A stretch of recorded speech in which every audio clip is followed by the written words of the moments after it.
Not in my lifetime, wasn't in my right mind. Somebody with his gold neck, you was so closing. Not in my lifetime, wasn't in my right mind. Somebody with his gold neck, you was so closing. Not in my lifetime, wasn't in my right mind. Somebody with his gold neck, you was so closing. Yo, what's going on, everybody? It's your boy Q.G again with another informative video, trying to help everybody out around the world and stuff like that.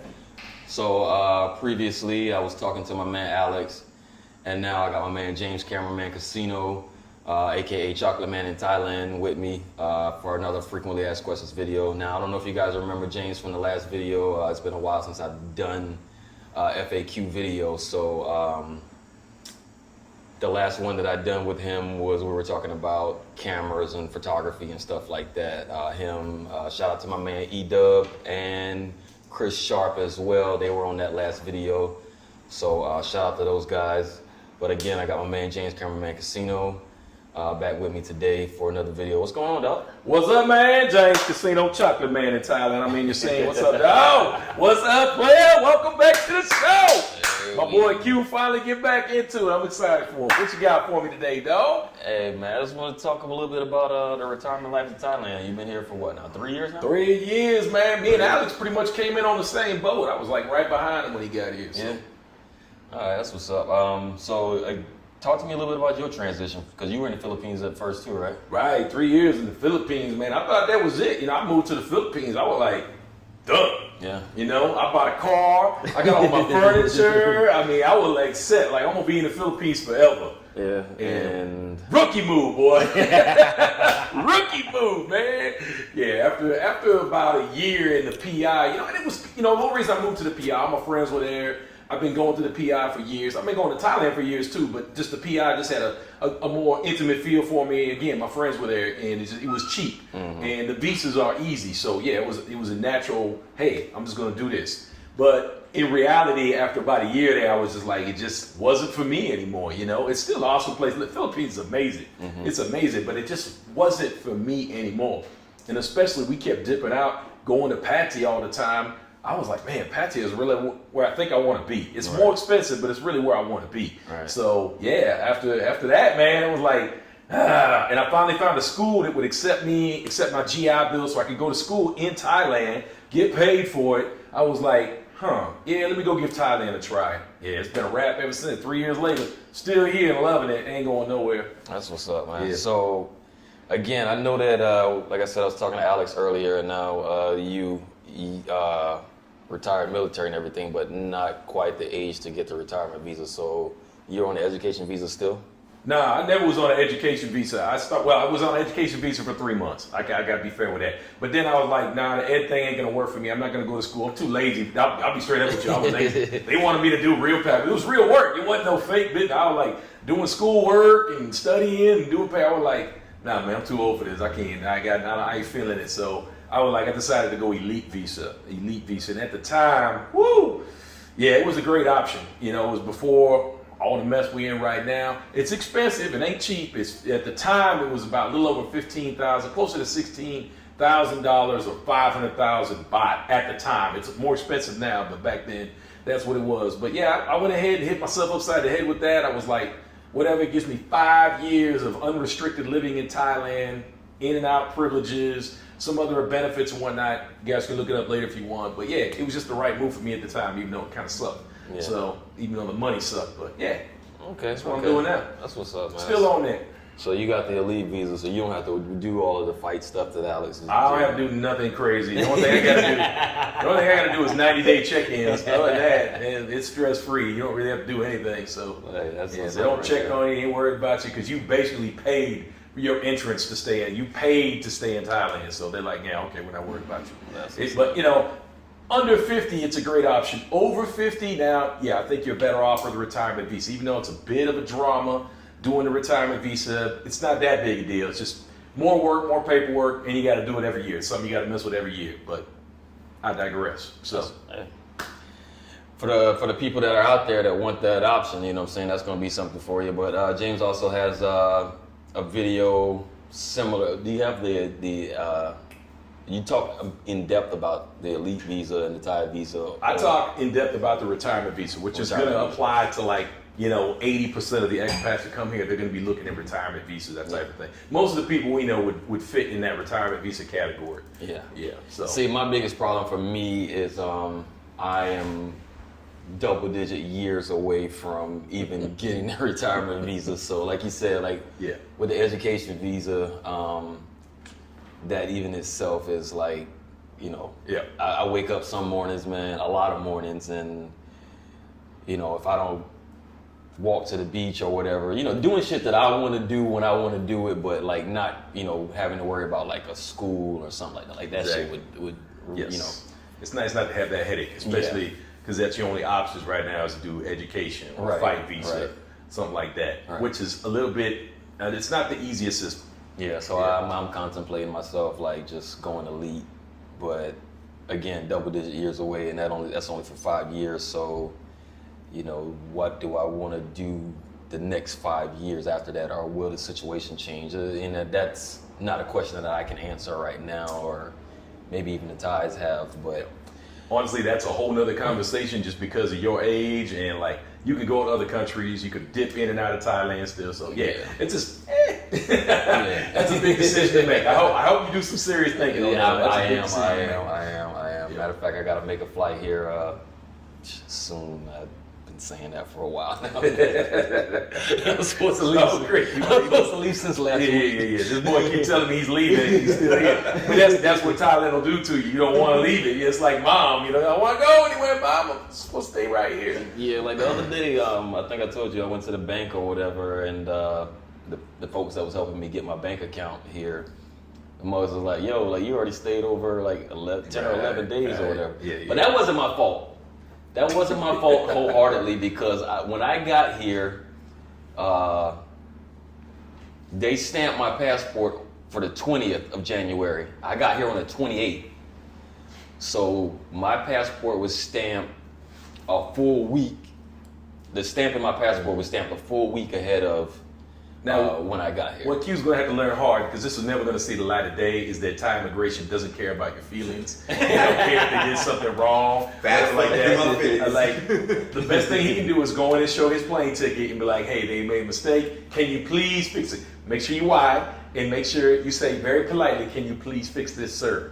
Well, they actually fixed it now, so I'll get my passport back tomorrow, I think, and from there, Gangsta boogie. Won't have any problems, hopefully, trying to get out of here and then get back in. That's going to be the big thing, is getting back in, coming up in the next couple of months or weeks or whenever it is that I come.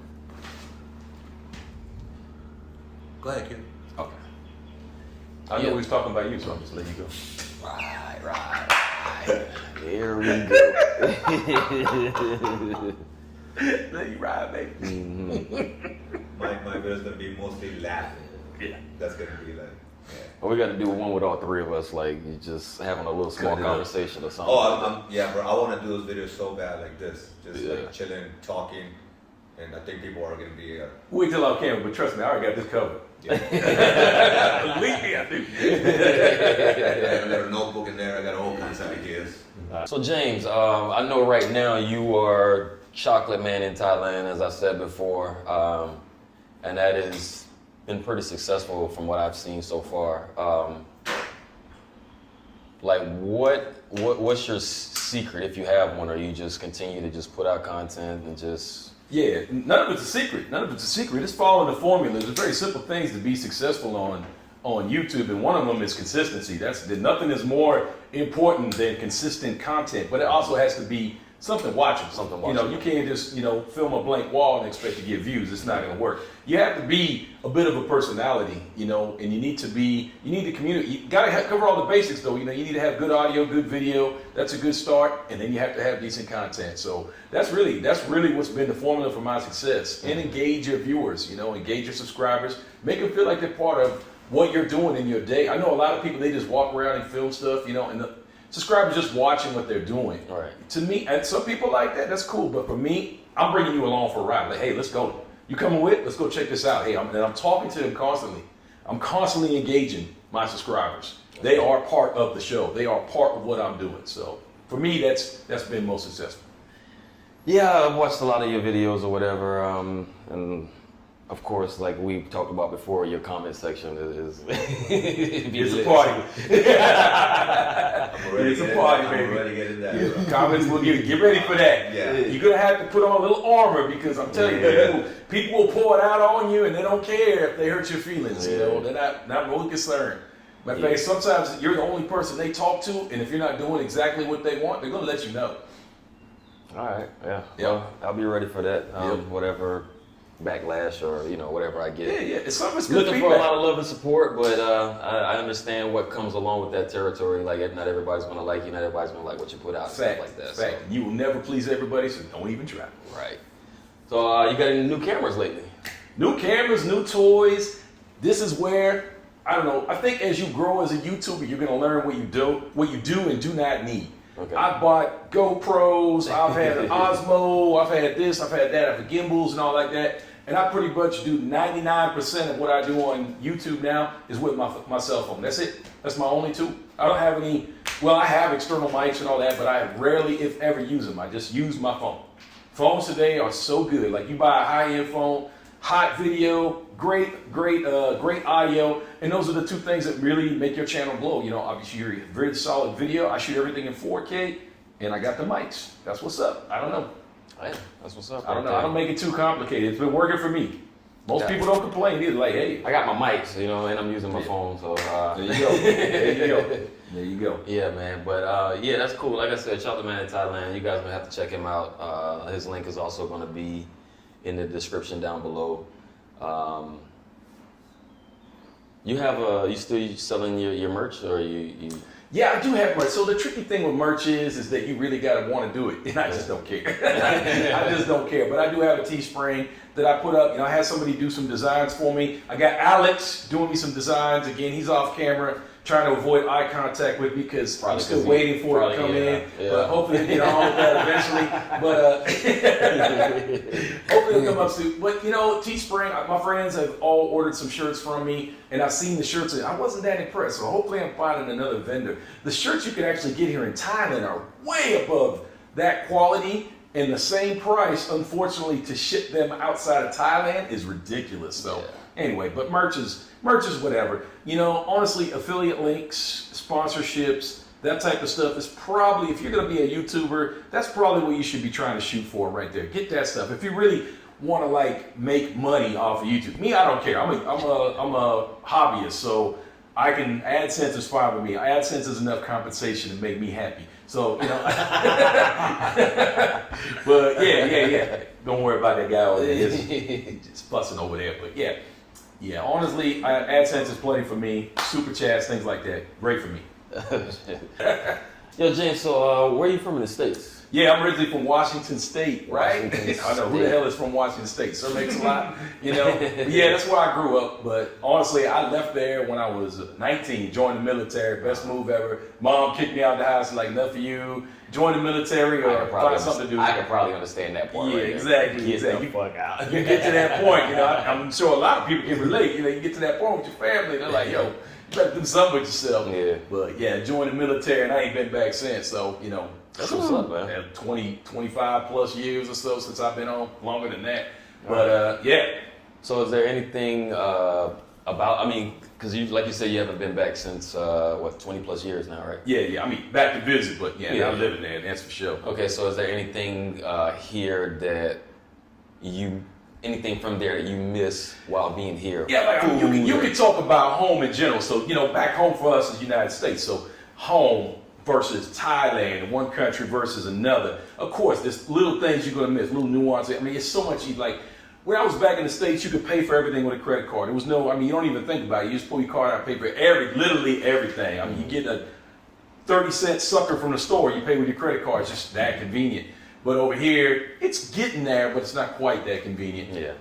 And of course, food. Food is a big difference. Everything Western food over here is kind of a one-off. It's not exactly like you would get at home, right. And a lot of options you get at home aren't available here, but that's minor stuff, really minor stuff, and just the conveniences, the structure, the legal system, You know, some of it you're gonna feel a little bit safer at home than you would here. You feel a little more covered, like insurance and things like that. You feel a little more. It just feels like you have that little aura of protection around you. It's kind of a false sense of protection, but you feel like you have that little blanket around you when you're back home.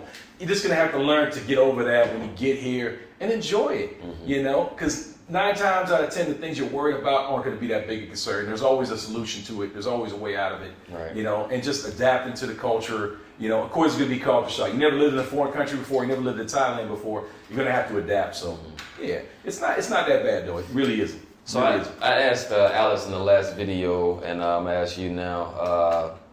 Like, would you suggest to other people, like retired guys, or not retired, but guys who are looking to retire, or even already retired, that thinking about moving abroad financially for whatever reasons that they might consider doing it? Yeah, like what is you get at their financial, like their position, like what are the requirements to move to Thailand? Like what should they have minimum? Yeah, things like that, and that's, again, it depends on you as an individual. We get these questions all the time, how much do I need to live in Thailand? Where's the best place in Thailand to live? What's the best food? What's this? What's that? And again, we are not you, we're us. So all we can do is tell you what we do and how we roll. I know I didn't feel comfortable having less than $3,000 a month. That is an astronomical figure for like 90% of the people who come here. Nobody needs that much money. Honestly, you can get away $1,500, $2K, even less than that for some people. And that's fine. It was just my comfort number. And I never get anywhere near that, but that's just my number. I wanted to make sure I had at least that every month to live here. But yeah, again, most people can do it probably for half of that. No problem. It's not expensive here, and there's all kinds of ways to cut your costs. Okay. But and other things to prepare yourself is just knowing kind of like local customs and laws and things like that. Just little things you should do before you go to a new country. Just read a little bit about it, the do's and don'ts. Right. That's one of the safest ways to protect your butt. Don't come over here with an attitude. And you got to drop that American shell, bro. You got to drop it. They don't do things like we do it. And we still do it. We're just as guilty. We get very impatient with Thai people sometimes, but they're not concerned about getting things done right away. They're not concerned about doing it the most efficient way. You just have to kind of learn to roll with that stuff. You really do. Yeah, that Amazon airdrop, when you order it, at breakfast, and it's on your doorstep at lunch. Get over that. Gotta let it go. Listen, you ain't gonna get Amazon like that. Gotta get past that. Lazada can be pretty quick, which is like an Amazon equivalent. But just get past that, y'all. Just get past that. Slow down, relax. Realize things are going to take a little longer than you expected. That's one of the biggest things. So were you able to find like American style things, like if you go to like a grocery store or stuff like that? Right. So most stores, like in expat towns like Pattaya, Hua Hin, Chiang Mai, Phuket, things like that, they always have an expat store or several stores that have expat goods in them. Now, are you going to find everything you're looking for? No, not going to happen. But there are some hometown flavors that you can get that are enough to make you comfortable. Or if you know how to cook, you'll be able to find all the ingredients you need to make some of that hometown cooking. Awesome. Or that home cooking. I mean, it's just, it's not going to be perfect though. Like I said, a lot of things are one-off. You just have to deal with it. And it's going to be at a premium because that stuff has to get shipped over here. So it's going to be a little expensive, but it is what it is. Little sacrifices you make living over here. Right. But there's so many other things to distract you from those little things that you're going to miss that it really doesn't matter. It really doesn't matter. That's what's up. So while I got you here, I was talking to Alex about some of his daily activity and daily routines or whatever. I know you're always shooting your videos and stuff like that. What else keeps you going? You know what I'm saying? While you're here. YouTube is like the biggest retirement hack, cheat, hobby, whatever you could have, because it keeps you so occupied and you can involve it every part of your day. But if you're not into the YouTube world, come here with a hobby. Come here with something that you enjoy doing. You want to garden, you want to build model ships, you want to travel, you want to learn a language, you want to go back to school, whatever. Have an idea about that, because it is way too easy to end up on the couch every day in front of your TV and ignoring the world around you here, because you get in that comfort zone, or maybe you're getting a little xenophobic, or you're a little agoraphobic, don't want to go outside anymore. Don't be that guy. Come here with an idea. Come here with plans on what you want to do, how you want to maybe better yourself, or things that you're interested in, because this is the place to do it. Mm-hmm. This is the way to get crazy, right here. Yeah, I mean, well, I would say for me, like, just because I just got off the work trail and stuff like that, so like I'll find myself sometimes in my spot, Food Panda and my PlayStation, and that's me for like a whole day or so. So, I mean, but and there's nothing wrong with that. Once in a while, enjoy yourself. Yeah. Enjoy yourself. That's what you enjoy for a day. But yeah, you got to get out there though. and then like sometimes you know I'll go by the coffee shop and you know sip some tea. Right. And he don't talk about that. That's one good thing that he does, is that he goes out his apartment, heads down to a beachfront spot, and hangs out for the day. And that's exactly what I'm talking about. That's engaging your environment, being outside, and enjoying what Thailand has to offer. Fam, like I love how close the beach is to like my spot, man. Right. Like, and you know, just walking down there every day or most of the days out of the week, just to hear that sound of the ocean. Yeah, but you're a millionaire. That's why you can afford it, right? Wait. Wait. No, it's not like that. It's not like, you ain't gotta be like that. Anybody can afford that. Anybody. Yeah, man. Like, yeah, it's real cheap and easy, and you know what I'm saying. So, like I said, that's why I wanted to talk to these guys, get them in front of the camera and stuff like that, share some information with you guys or whatever. They have, like, James just said, they both, Alex, who I did their previous video with, and James, they both have different lifestyles and stuff like that. But at the end of the day, like, we all in that same pot of, we found our nest, we found our spot where we want to be and stuff like that, and we're all comfortable with our own situation separately, but together, like, we're still a tight-knit group or whatever, that just came together, and everybody's we're cool, you know what I'm saying. We pick on each other left and right and shit like that, but at the end of the day, like, like Alex said in the last video, like, we're all brothers and stuff. So these guys, when they put out information, like, it's genuine, it's real, you know what I'm saying. It's stuff that you would definitely need to know if you wanted to make this leap or whatever. But don't take our word for it, of course. Come on out, you know what I'm saying? Jump on a flight, come on out or whatever. It's supposed to be a little bit easier to get in now, right? According to the, was it the Thai Gazette? What's the paper? Royal Gazette. Royal Gazette. Royal Gazette. That's the official Royal Gazette. papers here in Thailand for laws. So as of March 1st, like, it's supposed to have been a little bit less painful to get in. I went through some real life-ish trying to get into Thailand. But I'll do another video about that one myself. But that, because it was back in January and stuff, so we're well past that. Being prepared early and not procrastinating will help you a lot. I'm just saying. Look, man, I buy my flights the day of just because things change. Yeah. Life changes. What I just tell you guys, be patient, okay, be ready, prepare in advance. Life changes daily, by the minute, and I'm ready. So if I wake up one morning and say I don't feel like going, and I done bought $1,000 ticket, like, I'm out of $1,000 because the airport ain't gonna give me my damn money back. So I'd rather buy the $1,500 ticket at the airport or on my way to the airport than the $1,000 ticket, a week in advance or half that price or whatever. That's just who I am, though. And no, I don't have it like that, but that's just the way I live my life. You know what I mean? I'm right there on the spot. You know what I'm saying? Johnny on the spot. That's me. But Do you? yeah, Do you? Welcome to Thailand. You can do you, as long as it's legal. yeah. But yeah, keep an eye out for us. We're all going to do a nice little video together at some point. Me, James, and Alex, and we're probably going to be trying to travel again soon. So you guys will be seeing us out there. Everybody's going to have their camera and their recording devices and shit like that. Like filming all kind of stuff. But it's going to be some good content, I believe. These guys always have good content. So I'm just trying to get like them or whatever. Like I said, they set the standard for me and stuff. So I'm just trying to pick it up as I go, and appreciate you guys for watching. Been a really nice video. Nice to have my man James with me. His link for his description for his videos will be down in the description below. Chocolate Man in Thailand, James Cameraman Casino, and he also still do photo shoots? Nah.